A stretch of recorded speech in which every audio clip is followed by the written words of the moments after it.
Hello, I'm Chris Ward from the Skill Center, and you're watching the Tampa Bay Community Network.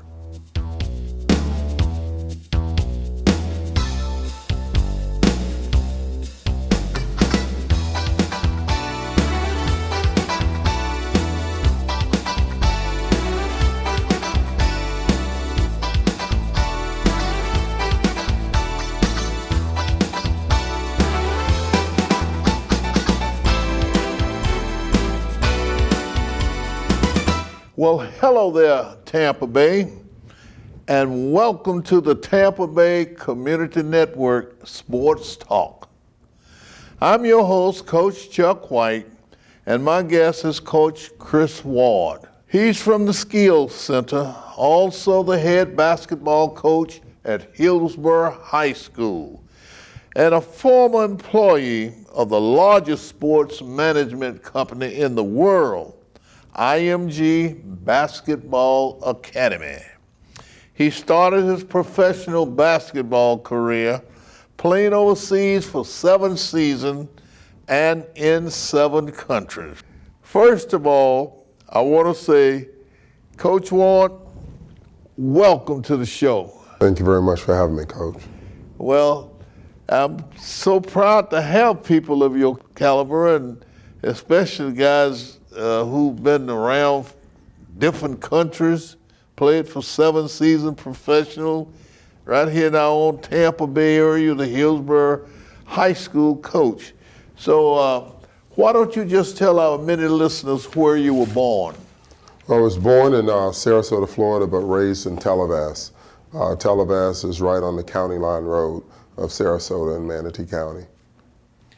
I've never heard of that. It must be a mighty large city. What's the population you think down there? The Wards and the Bryants. Yeah,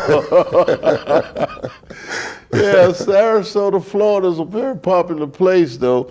I understand you started your sports career at the age of 4, say around 4 or 5 years, and you played soccer, flag football, basketball and baseball, and all the other neighborhood kids played right along with you. Yes, Why sir. don't we talk about that? Well, I started, my first love was baseball. Mm-hmm. But in the neighborhood, you can play football and basketball. Everybody played football, basketball, baseball. I started playing soccer with some kids from school, and it kind of trickled off into our neighborhood. I'm from an all-black community. Mm-hmm. The only time I saw any other colored kid was either I played sports or at school, but in our community it was all black. So we, my brother, my cousins, we started playing soccer in school and in other soccer leagues, small soccer leagues, and it kind of trickled off into our community to where we just picked up the sport. You made the all-star team of baseball at that time. Yes, sir. Tell me something, how that come about. You one of the superstars on the team, had to be on the all-star team. Well, you know, like I said, I come from a very competitive environment. Mm-hmm. Every day we played a sport. So if it was baseball season, we played baseball. Football season, we played football. So there's a lot of repetition, you know, so we had a lot of kids in our neighborhood that competed. And my brother and I, my younger brother and I, we kind of excelled at the sport. Pretty much any sport we played, we kind of excelled at it. And we pushed each other. Mm-hmm. So when we played Little League Baseball, we were most time best players on the team. Well, tell me this. You know, when I grew up, the big boys would always take the field. We only had like one little area at the schoolyard. The big boys would come out. So we try to get there a little ahead of the big boys. And 1 or 2 of the big boys would come and show us how to hold the ball or how to shoot this or how to throw this. Did you have that kind of thing where the larger guys looked out for the little guys and tried to bring them along? Yes, we did. Tell me something about it. You know, for us, it was always you have arrived if you can get to the big boy court, because they wouldn't let you play. They use your ball, right, but they wouldn't let you play. Yes. So when you got onto that court, you knew you made it. You know, so Fred Bryant, Irvin Smith, Guys like that, Clyde Bryant, guys from Jewel Duncan from my community, those were guys that I kind of looked up to. They were older than me, 5 or 6 years older than me. My cousin, Walter Massey, we looked up to those guys because they played. They were the big boys, and they kind of taught us how to play. So they beat us down a little bit, but it only made us better.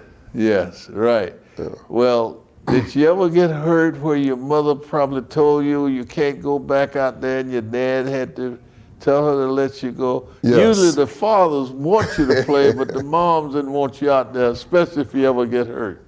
Well, I had a young lady in our neighborhood. She actually played at Cheney State. Her name was Leslie Baker.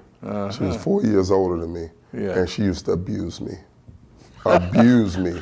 And so it was a girl that sent me home crying. Yeah. Wow. But she was pretty tough. She was good. Very good. You know, come to think about it, since you mentioned, after I was fumbling around on the basketball goals, there wasn't no court. It was somebody's yard, goal up against somebody's garage. Coach Billy Reed, who coached Dwight Gooden and Gary Sheffield and all that, played basketball. Coach Reed was an all-around athlete. People just remember him from baseball with Dwight Gooden, who went to prominence in baseball, and Gary Sheffield and all those guys. But Coach was a tough basketball player. He was a tough football player. When I say tough, he was very good. But there was a young lady lived next door to Coach Billy Reed, and she was about 6 years older than we, and she showed us how to hold a basketball. She would play against us one-on-one and tell us, oh, you dribbling too much. I mean, you double dribble or this, and she'd take it out. And they had some white sheets up there on the clothesline. And when we play out there in that sand, that dust would just go everywhere. And when we looked around, those sheets were gray. And it would have then told Coach Billy Reed's mother, and we couldn't play out there anymore. Yeah. But that's the way you grow up with all these kinds of things happening to you. Oh, yes, sir. My first court was a big railroad post with a piece of plywood on the back, and my dad put a goal on that. Yeah. And it was in a dirt spot, so every time it rained, we couldn't play for a couple of days until it dried up. Yeah. So that was my first court. Well, after they ran us from Billy Reed's daddy's garage, and speaking of his father was so instrumental in buying us basketball. They had those little basketballs with bursts, and we go down to Western Auto and buy another one, and he'd give us some money and all that. But after we left there, it was a street, Cleveland Street at South Dakota, if anybody listening know where that is. We dug a hole, got a post, like you said, and we all chipped in and went to Cup Lumber Company and built a little backboard there and got a little barrel and got the little hoop off the barrel and tacked it up there, and that's the way we started. No net. And that's the way we started playing. And as the guys started coming out, we started chipping in, and then we got a basketball goal from Western Auto and tacked it on that. And then we had some strings or some net, and we wanted to make string music, as we said. So we came up basically the same time, same way, but the same time was a little different. But as we grew and grew and grew. Now, you played flag football before you went to tackle football. Talk about that. Well, we, in Tallabass, we had the Tallabass Community Center. So we call it the Youth Center. Okay. Now, we didn't say youth, we said Youth Center. So everyone in the neighborhood or the community went to the Youth Center.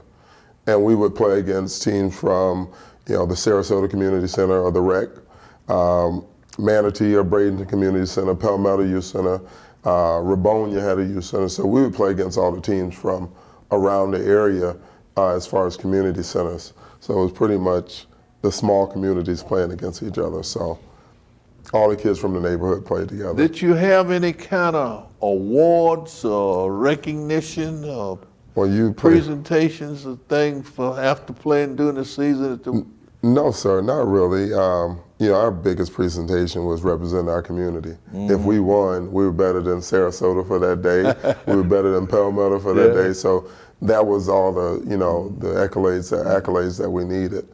We didn't need any trophies. We just wanted to be the baddest community in Manatee County. All right, so I know what you mean when you say the baddest, you mean the best. Yes, the best. Yeah.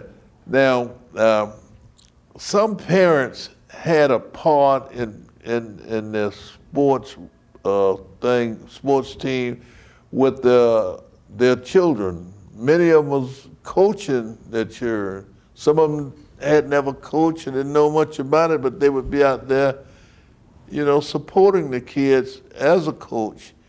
And some of them would hold the down box, and some would hold the dummies for the guys who hit and knowing all that kind of stuff. Did your parents get involved with your football, basketball, or baseball?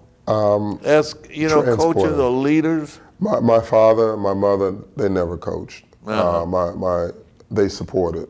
So like I said, we played every single sport you can possibly think of.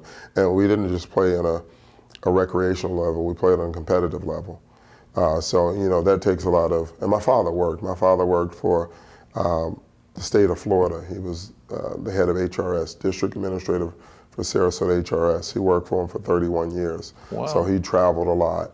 But in saying that, he made every single game. Wow. He made every That's something nice game. to know. And I hope parents who are listening, it really means so much whether or not you know enough about that sport, you know a lot about your kid. So go out and support your kid. They just feel good when you look up in the stands and see your parent there. And my father was a pretty good baseball player. He played all sports, but he let coaches coach. And he said, look, if you can't abide by that man's rule, you can't play for that man's team. I'm not telling that guy how to coach his team. And so you don't see that a lot now. I would have loved to have those kind of parents, and I did have a few, but not so many. And I noticed when I used to officiate softball and baseball, I used to have those hecklers in the stand, You volunteering your service to help these kids, and they chewing you out on some minor infraction and whatever else. And it's a lot different now. Yes, it is. But when you moved up to middle school, what happened in middle school? What kind of sports did you do? Well, I continued to play all of the sports. I continued to get better at each sport that I played. So I played baseball, basketball, soccer. Middle school sports, the seasons weren't as long. So you had your leagues and your like for soccer, I played with the Sarasota Football Club. So we were a traveling team. So we would come up to Tampa and play. We would play Black Watch. We would play the St. Pete Junior Raiders. We would go all over the state and play. Nationally, we would play. Then football, played the Ringland Redskins and Little League, Sarasota Little League Baseball. So. I would like to say to parents who are listening in, before you make any decision what college your children or your child goes to, you got to consult with some people who've been to college. You need to consult with the coach. Don't try to do it all on your own. And don't just let the coach of that school come in and tell you everything and you just soak it up. No, you better have some consultants and get used to that. Talk about being recruiting. How was you recruited to college? Whew, man. My senior year in high school, and this is why I think my story and what I do relates to kids now. My senior year in high school, I didn't have the grades to go to a 4-year, even though I was being recruited, heavily recruited. My center from high school was a guy by the name of Clifford Rozier. He was Mr. Basketball. He was first team All-American. Rozier. Yes, sir. He ended up signing with University of North Carolina. So if he would have signed at University of Michigan, there would not have been a Fab Five because it was the year before Chris Webber and all those guys went in. So he was pretty good. So he brought in all the coaches. Well, I was 6'6" guard, and everybody wants a big guard.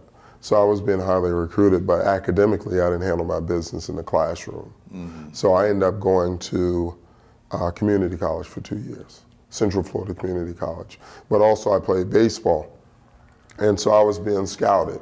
So I had to choose what I wanted to do. So I was being scouted by the Blue Jays, I was being scouted by the Dodgers and the Seattle Mariners in high school to pitch.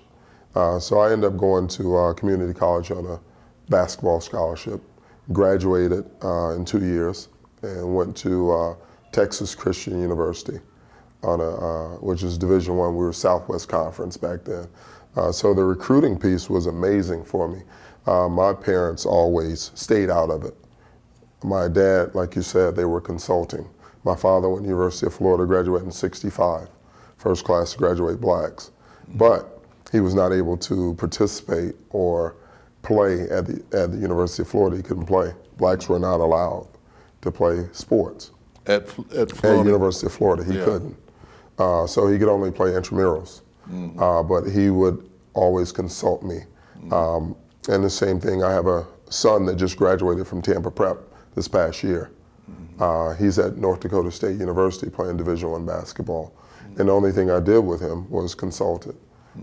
He made the choice to go there. He had probably 12 to 15 offers, but he made the choice to go to North Dakota State. I think he made a great choice. As long as parents do their research, like you said, don't let coaches come in here and sell them some type of story because, you're going to play this amount of minutes and you're going to do this. Well, if Michael Jordan came in that door, guess what's going to happen to your child? They're going to be on the back burner. So just being honest. So you're right, consult with people. Well, don't let the people control you. You control them. That's your child, not his child. Exactly. I mean, if they want to come and tell you what time they're going to be there, 6 o'clock in the morning or 12 at night, you tell them, no, these are the hours you can come. You control that. Let's talk about some things before we close out. You went to Texas Christian, then you went to St. Leo. Yes, sir. Why did you leave? How long you was at Texas Christian, and why did you leave? I was a year. I was there a year. I was a knucklehead, making immature decisions, not really taking advantage of the opportunity that was granted to me, just being silly. So I ended up at St. Leo my senior year. And like I said, everything happens for a reason. I handled my business in the classroom. I handled my, just took care of my business. I had a chance to play pro. And I think, like right now I have a non-for-profit called the Skill Center. And we teach youth development through sports. And we just use sports as a vehicle to gain academic opportunity and also to teach kids character. Everything that you learn on the playing surface, you can incorporate it into. Right. Let's say this. You played for 7 years, and you played for 8 different countries. Yes, sir. We got about 2 minutes for you to talk on that. Okay. Played in 8 different countries, 7 years pro ball. Spain, Israel, Ireland, Lebanon, Russia, Philippines, Dominican Republic, Mexico. I played 3 seasons here in the USBL, United States Basketball League. Great experience. Get a chance to live in different countries, meet different people, learn from different people, learn from different opportunities, get a chance to grow up. If you can live in another country, I mean, it makes it so much easier for you to come home and network and be diverse here. So it helped me out tremendously in business, in life in general, and raising my son and being a better person. So just had an amazing time. I got hurt, so my mom said I had to go out and get a real job after I got hurt. So I got a real job. A real job. But well, talk about some of the things you're doing now. Well, like I said, we actually have a youth sports expo coming up November 6th at the Tampa Convention Center. That's the Skill Center. And it's just to raise awareness to youth development through sports and everything going on with anybody that's doing youth development through sports in this community. And then also I coach at Hillsborough High School. I'm the head boys basketball coach. I'm in my 3rd season. Last year we lost in the regional finals at the buzzer to go to state. lost by 2 at the buzzer. We lost to Deltona. Deltona. They came Deltona over. Beach, yeah. Yes, sir. And so we're looking forward to the season, which starts October 31st. We start practicing next Monday. So I'm looking forward to a nice season in my 3rd year. Leroy Long coached at Hillsborough, and he carried his team to the state. And I believe that's about the last time Yes, sir. Hillsborough's been to the state. You ever expected to top or catch up with that record? Well, you know, and I had the pleasure of meeting Leroy? Coach Long. Oh, Coach He came in, and he came in, congratulated me, and I wanted to hear him speak because for a gentleman like yourself, Coach Long, Coach Reed, I learned. You know, there's a lot of history there, and I would love to bring back the competitive nature. I would love to bring back the sport how it used to be, to elevate and excel these kids, not just on an athletic standpoint, but developing young men. And so much of that is missing right now. So I love for a gentleman like yourself, Coach Long, I invite you into our locker room to speak to these young kids and explain to them what history is about, what to represent Hillsborough High School, what that's about, what that means for Hillsborough County, especially as a young black male. Well, I consult with several coaches around the county, and I am available, you know, to come in and talk, speaking at the banquets or whatever. So that's the thing I like to do, and I wouldn't mind doing it for you or with you. Now, what is it you like to say to lead with parents? What is you like to say to parents about their child if they're in high school or headed to high school? Take about a minute or so to express yourself. Prepare your kids. I use the 3's: experience, exposure, and education. Okay. You know, give your kids a great experience. I mean, have them, if they're interested in playing sports, support them. You know, don't be them, support them. Let them play, let them have fun, let them enjoy it. If they're interested in going further, expose them to it. And then you have to educate them on it as well. You know, so just support your kids. I mean, there's a lot of things kids can do. Let them go to the parks and play. You know, but if you have a kid that is relying on you to do everything, that kid is not interested in playing. You're interested in them playing. So. Well, Coach, I really enjoyed having you here with us. You've had so much information to depart with the listeners and viewers, and I've gained much from just listening to you, and I highly respect you for all the things that you've accomplished and all the things you will be doing for kids. So keep up the good work, keep doing what you're doing, and parents, keep doing some of the things that he said you should do. That's it for this show, and we hope you've enjoyed it as much as we've enjoyed bringing it to you. So be with us again on our next show right here on the Tampa Bay Community Network Sports Talk.